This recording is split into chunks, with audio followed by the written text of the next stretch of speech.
Thank you guys for staying around, and hope you enjoyed a little happy hour. Can we give another round of applause to Mr. Kevin Knockman? Mr. Knockman. I'm going to introduce our panel. I want to take a minute to explain a little bit about the topic, the title of the session.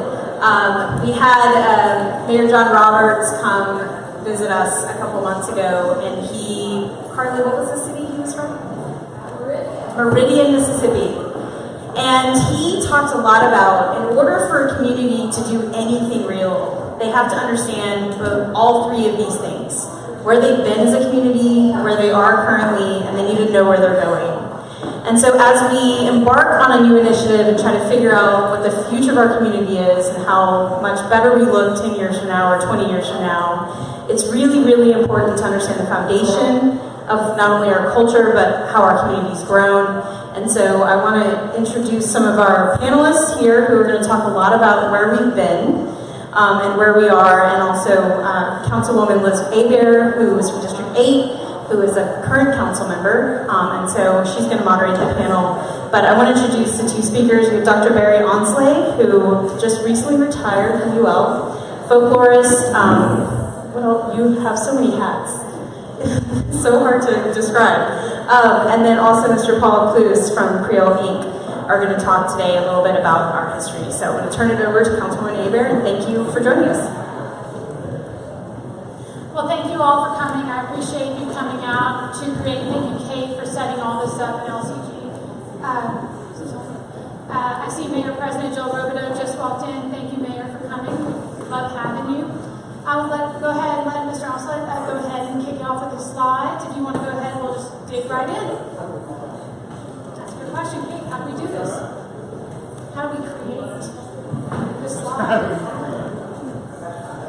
See what I did there?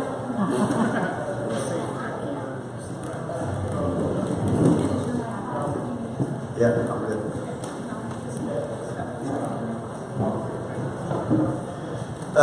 Well, while waiting for that to get up, I wanted to say that what I want to talk about today has to do with it's based on the folklorist Henry Glass's definition of tradition, which he defines as using the past to create the future. That is, using the past to create a future that's connected, that matters, that's not just, air dropped in from outside and unconnected. And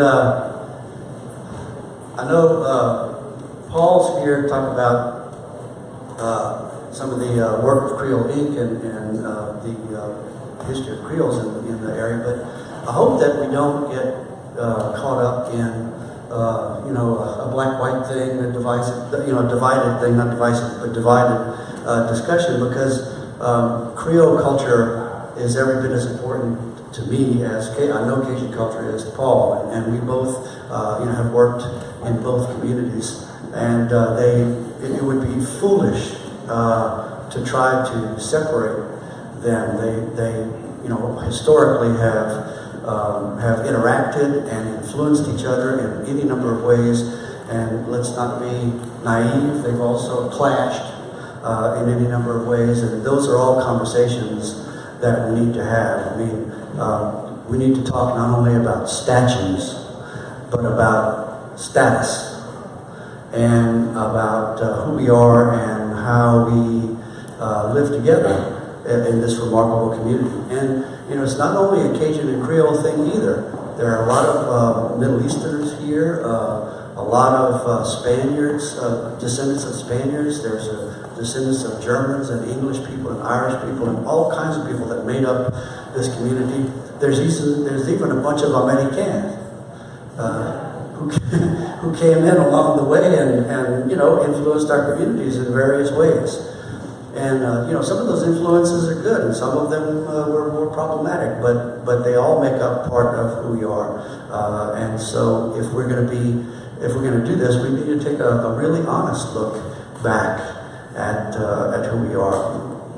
very, very, very briefly, and I didn't mean to do this today, but Lafayette, the Lafayette area is composed of settlers who came here, French settlers who found themselves, as David Sheraby reminded us, living among Native Americans who had already been here for quite a long time. There were African slaves brought here, there were free persons of color here, there were Spaniards, there were all kinds of people who came into the Lafayette area and eventually over the years made us who we are. It's a remarkable, the word gumbo is often used to describe our culture because it's such a remarkable blend of ingredients, and sometimes it's useful to take a look at the ingredients of a gumbo just to remind us, what goes into making it. But it's way more fun to eat it and enjoy it.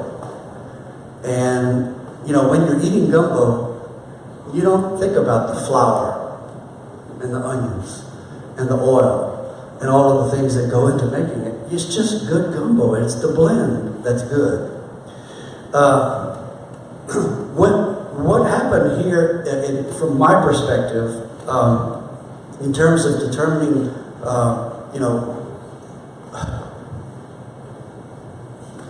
the cultural scene as the ingredients of the Create initiative, as eventually getting to the point today where it's the second most important economic driver. Is that right?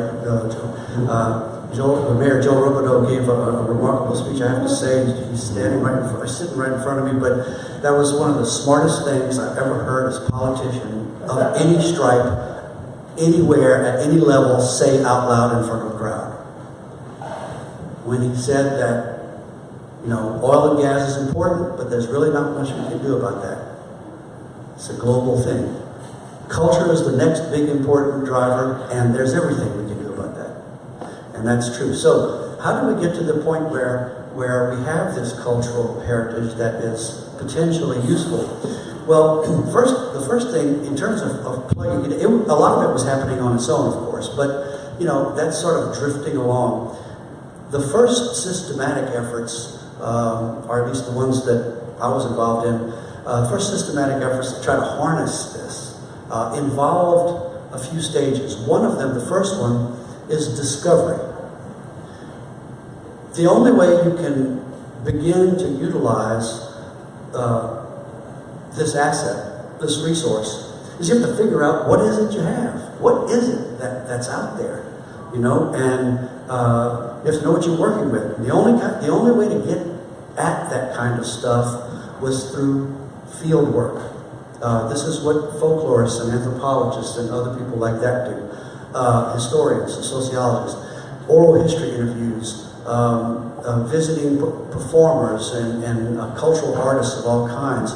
We have to begin to capture information about ourselves, about what makes up our culture, the stories, the songs, but not only the stories and songs, the language that they were expressed in itself, the houses we live in, the boats we build, the strategies that we have for dealing with water, which are about to come into play, unfortunately. All sorts of things that we start taking a look at, and you capture those things by recording them, by writing them down, by paying attention to them, and then eventually by starting to write about them and working them into something like an educational system. You gather that information together in what eventually gets called an archive. Back then, this culture that we're talking about, we weren't very much in the libraries. We are now. We're taking up quite a bit of room on the shelves, but that's because people in the 1960s and 70s and 80s young scholars started paying attention to this and looking into it and writing about it. And now we have articles and books on Cajun music and Zydeco and house types and history and culture and cuisine and everything else. That was not the case not all that long ago. We were lucky in a way, in that, in a number of ways, ironically, but perhaps because of differences. You know, we were dealing with a culture primarily, although there are other aspects that we need to look at as well that are expressed in English, but we were dealing primarily in culture, Cajun and Creole culture, that were expressed in a language that was remarkably distinct. So, though that was perceived as problematic for a while, you've all heard the stories about, you know, the efforts to prevent the French language from being spoken in schools and even you know, derided in public. But it was a distinctive, and so we knew it was easy to see what we were dealing with. The cultural aspects, the combination of French and African and Afro-Creole and Native American and all of these other cultures blending here, it was very distinct. And I agree with Gerd, who said a while ago, you know, you need to be very careful not to fall into, the way I put it is, you have to be careful not to fall into the unique trap. Every place on earth represents a unique blend of historical and cultural and demographic experiences. Ours does too. But our culture was pretty distinct. I mean, it didn't look like or taste like or sound like our neighbors in Texas and Arkansas and North Louisiana and Mississippi. So it was easy to see, it was clear what we were dealing with, the lifestyle. And some of these things were, as I said, ironically problematic. In an article in Harper's Weekly from 1866, A.R. Woad described the Acadians of Louisiana as ignorant and unambitious. Mr. Woad had little more than disdain for the Acadians. He observed, quote, "These primitive people are the descendants of Canadian French settlers in Louisiana, and by dint of intermarriage, they have succeeded in getting pretty well down in the social scale. Without energy, education, or ambition, they are good representatives of white trash." I'm still quoting. "Behind in the age in everything. The majority of all of these white inhabitants of these parishes are tolerably ignorant, but these are grossly so. To live without effort is their apparent aim in life, and they are satisfied with very little and are, as a class, quite poor." That's what we were faced with overcoming. And I dare say that if you look around at all the machine shops and fabrication plants and just about every business in South Louisiana today, it proved him to be an absolute liar, or at least ignorant. So this is what we were faced with overcoming. So what we were trying to preserve was at least clear. We were lucky in another way to have so many traditional artists such as Dewey Balfa and Dennis McGee and Nathan Abshire and Boissac Ardman, Ken Ray Fontman and Clifton Chenier, all still active, alive and active and available when our generation became interested in learning from them. And this is what I'm talking about, going out and capturing. This is Ben Guinet from Promised Land, one of the great Creole storytellers, who, of course, you know, nobody had ever thought of recording his stories until somebody went out there. One of us, that's me, it's a young me, went out there and recorded his stories about Bouquet Lapin and a whole bunch of other things. Oops. And then you process that stuff in an archive, and you begin to turn it into radio programming and information to use in articles and reports and trying to understand who we are. Storytellers in bars.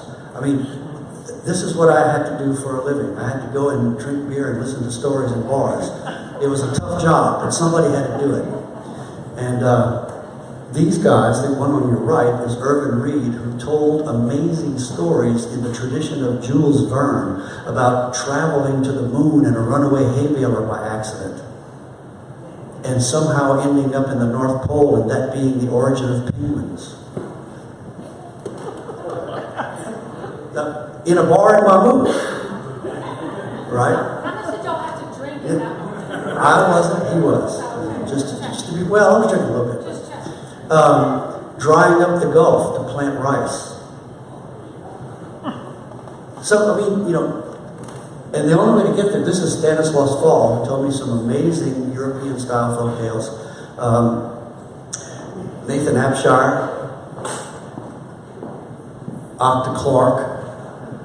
And you can see there's almost always a microphone in my hand. What I was doing was trying to just capture this stuff and gather it together so we could start understanding who we were.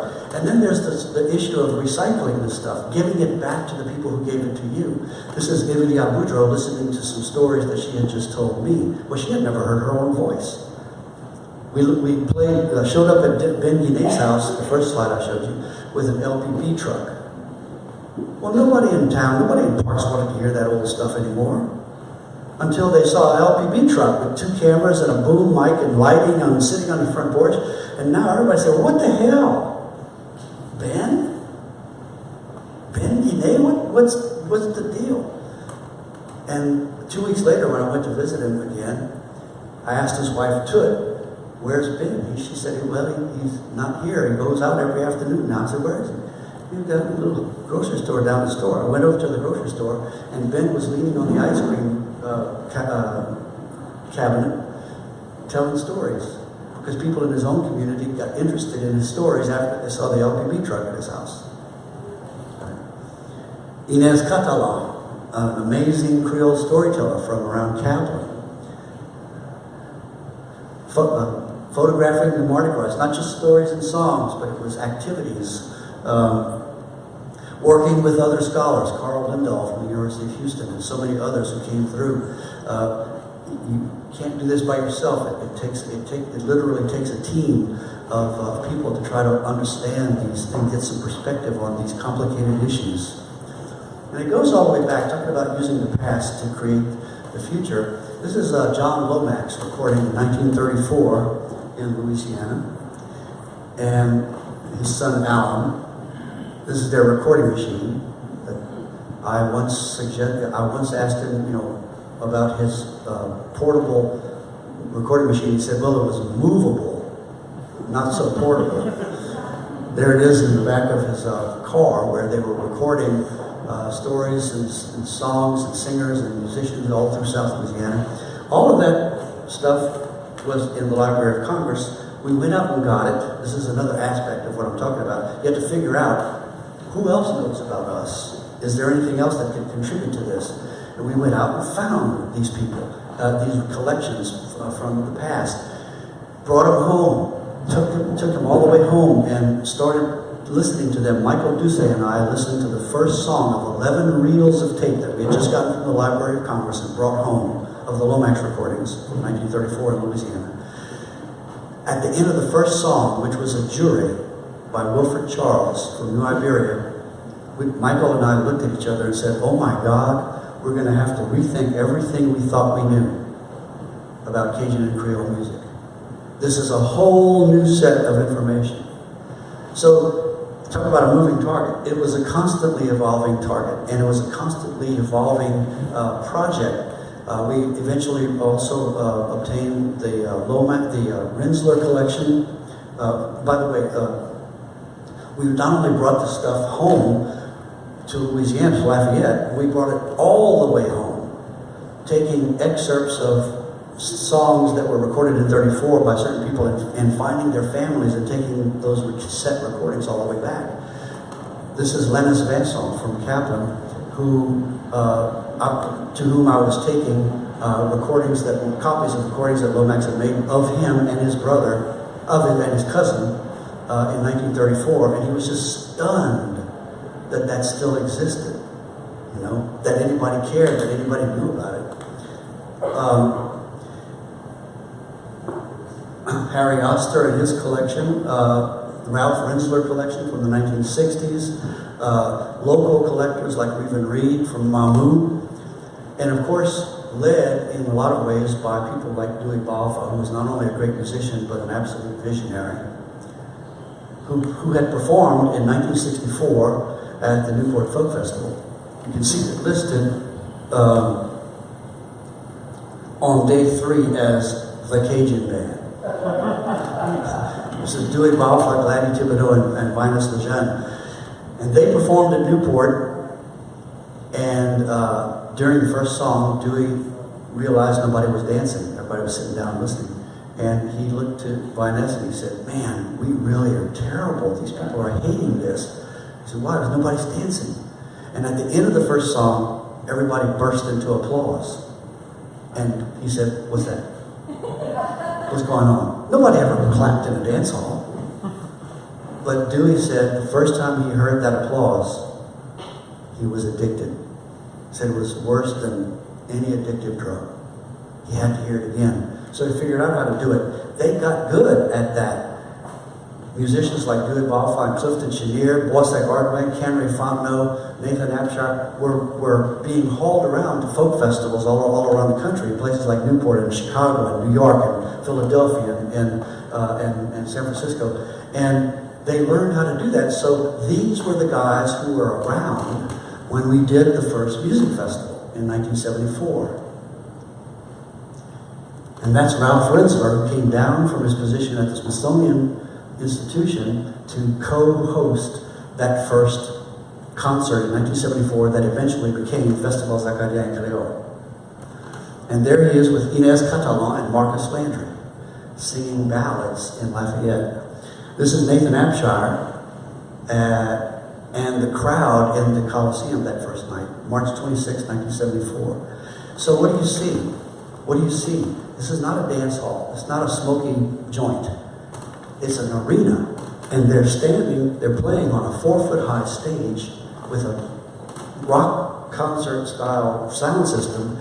Well, they got turned into cultural icons that everybody was looking up to, right? Oops. Clifton Chenier, the second year, brought out, he realized what was happening, he brought out his crown. Zachary Richard turned into a spokesperson, an icon, wild-eyed one at that. Look at the crowd. Then we moved outside. Look at this. These are a bunch of old guys playing fiddle, but all of them, by then, pretty well known. Dennis McGee's in there. Camry Fontenot's in there. And they're playing in front of this amazing crowd in Girard Park. There's a crowd in the Coliseum. And look who was there. Young people, hippies. And this is one of the reasons why this happened. It contributed to it. This coincided with the counterculture movement. But the counterculture movement in Louisiana, in South Louisiana, was insisting on discovering the value of the past. And it ended up producing all of this wonderful activity. Look at Dennis McGee addressing the crowd. You'd swear he's a preacher or a politician or something. I mean, look at those people. They're absolutely thinking this 83-year-old man is that important. And I don't know if you can see on the far right bottom with the earphones on, that's Alan Lomax, who in 1934 got the idea that he would record this stuff and make it available, and we did. And he comes back and he says, oh my God, my experiment worked. This stuff survived. It survived Americanization. It survived. Bringing it into the educational setting, classrooms, keep talking about Mardi Gras, and backstage with young musicians learning from older ones, passing the torch in all kinds of really touching ways. That's a young Steve Riley with his elbows on that 4-foot-high stage thinking, I want to do that one day. And then he got to. And this was happening among dozens and dozens and dozens of young musicians who were inspired to take up the music of their own culture because they saw these cultural heroes up there on the stage. Roddy Romero, we no longer had to get permission to play through a city ordinance. And Fufole. And let me just point out one thing. It's one thing to work with, to work on getting performers and storytellers and singers and whatever. It's one thing to nurture them and try to get them to continue doing what they do and to keep it progressing, to keep it moving. Cajun music and Zydeco both continue to evolve into the 21st century. They're using moogs and organs and saxophones and everything. It's absolutely modern, yet still connected to the past. And that's not. It was important to do, but it wasn't as. You could actually do something about that part. What you can't do anything about is everybody else in that picture who are loving it, right? The only way you can get them to love it is to do it well. You can't teach all those people to like this stuff. You can't force them all to like that stuff. They just have to like it. And luckily, the musicians, the young musicians who picked up the torch and carried it on and continued to evolve, stayed relevant, stayed modern, and stayed connected, continued to make music that all of those people still wanted to listen to. And I think I'm getting close to the end. That's why we did it. That's why I did it. My twin granddaughters. Young scholars are emerging. Chris Stafford and my son Emil, who works here at Millionville, and others. Chris Segura, who's the archivist at UL now. These young people not only started playing music, but they started doing what we were doing and continuing the effort. Started in dance halls, but then it evolved to restaurants, and it evolved to Blue Moon Saloon and other venues, the Artmosphere, all kinds of other places, in addition to festivals and Downtown Live and the Festival International and playing in the streets. The Liberty Theater experience, talking about a family-friendly, we were talking about family-friendly a while ago. You know, this is a place where the whole family could go and there's no smoke and no alcohol. Working with musicians, bringing them into schools, and this is Bafa Camp, where these traditions are passed along in a very systematic way. The language itself was an issue. Cooking, making stuff, boats.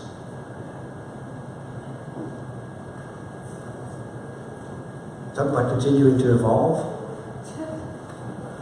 So, I'll leave it there and we'll get back to this in some time. But this is the kind of cultural resource that is available to use, to tap into as an economic driver.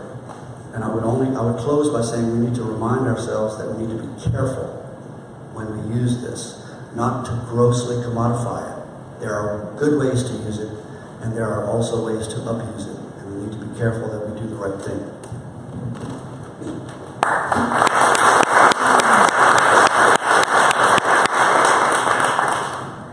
We'll skip right on to you.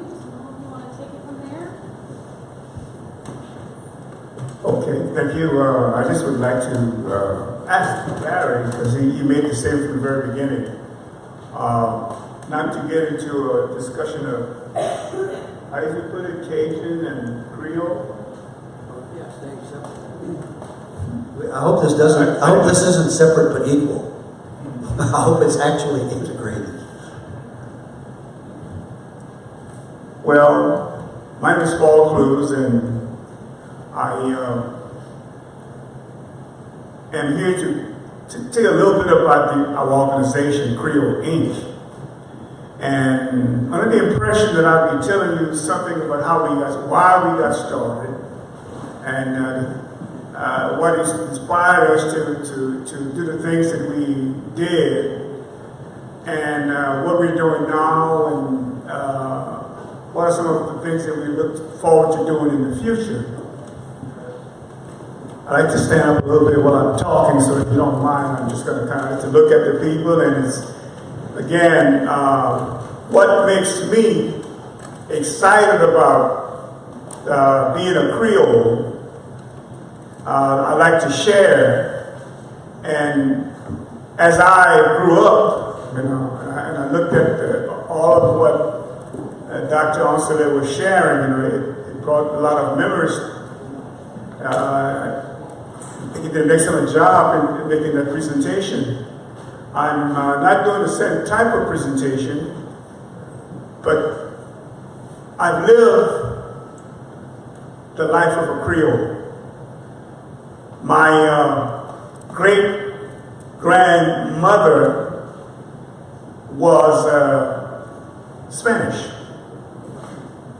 And my great-grandfather on my mother's side was French. Alexis Guillaume, and the lady's name, my great-grandmother, was Josefina Dominguez. That's on one side. Of course, they were married to, they had relations with Africans. So their spouses were African. My great-grandmother was born in Spain. And her mother brought her here through the means of my great-grandmother's father. But anyway, they settled right nearby here in the place that became known as Vermillonville, Carencro, many years ago. That's on one side of the family. What got me interested in wanting to make sure that the Creole itself should not go through extinction is that, and it's not a discussion, I'm not trying to debate this issue, but many years ago, Creole was very popular when we talk about the foods, we talk about the people, the things that they did. It was very popular. And it came to a certain point, like in the 80s, I can look at where you wouldn't hear Creole anymore. It's not to say that I have anything bad to say about the things that the things that the Cajuns were doing, because they were promoting the culture. And what was actually happening is that Creole was disappearing. The Creole foods, the foods that we looked at as being Creole were all Cajunized. And we all know where the Cajuns come from. And they had some bad experiences, from Canada, where when I first started going dérangement to me was really an upset stomach. But the dérangement in Canada, the King George episode, where those French speakers there were put out of the country because, well, especially those who would not take the oath of allegiance to the king. And by the way, coming here, somehow by coming over here, doesn't mean that they were able to secure all the things that was happening at the present moment. Because Cajun without African accentuated into their lives would not have the best foods, because you can't have hot food without pepper. And that comes from Africa. So it's the fact that we were not being included. And I like the word that was used earlier by Mr. Cravens, when he used the word inclusive. Creole Inc. organized because we wanted to be inclusive. And Creole Inc. doesn't mean, it's an acronym that simply stands for Cultural, Resourceful, Educational Opportunities for and Linguistic Enrichment. And it includes everyone. Anybody can become a member. It's not like, well, if you're a Cajun, you can't become a member. Of course, we've had Cajuns who were members. It's not exclusive for a person that is black or from or any other nationality. It's inclusive. I don't know if we can see this very well, but in 1986, around that time, we started organizing because of incidents in the community, because we felt that we need to have an opportunity to participate, or an opportunity to help, an opportunity to be involved. I can recall individual who was not accepted into a home. Well, I grew up in the movement, the French movement, where I was a teacher. I was teaching French, and I was a good friend with Jimmy de Mongeau. We had many conversations. He encouraged me by telling me that if we were going to be successful in developing and preservation of the French in Louisiana, we were going to have to tap into our African brothers. We had to go into Africa because of the many nations in Africa. As you know, today there are 21 nations in Africa where French is the official language. So it started creating in me an idea that black folks or folks from African descent should be more involved into this movement of the preservation of the francophone that we had existing in our community. And that was part of what we did. I don't have control of, I don't know if we move to the next slide, but I both about to watch it, you have to watch it.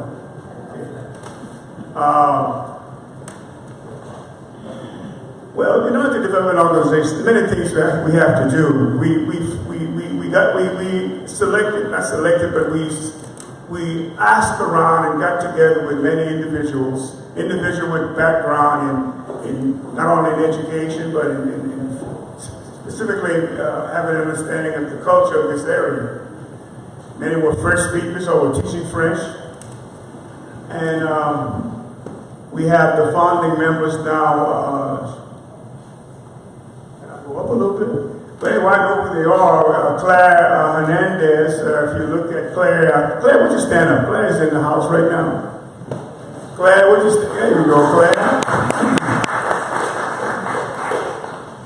Claire, along with Maria Alice Drake. I'm skipping Paul Clues, that's me next there, to Claire. Herbert Wills, I think most of us in this community know Herbert Wills.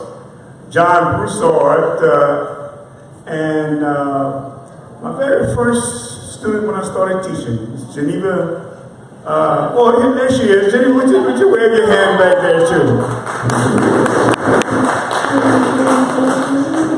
She doesn't like for me to say that, but she not only was one of my first students that I taught, but she is, how should I say that?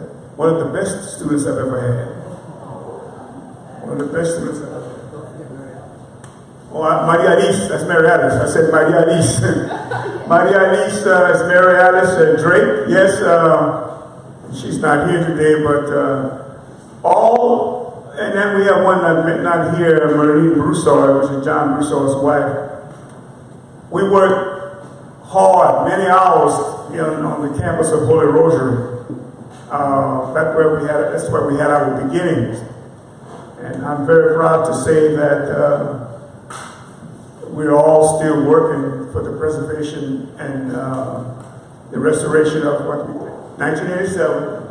Run completely by volunteers, this organization seeks to identify, preserve, promote the numerous aspects of Creole culture of Southwest Louisiana, such as music, art, dance, food, architecture, literature, and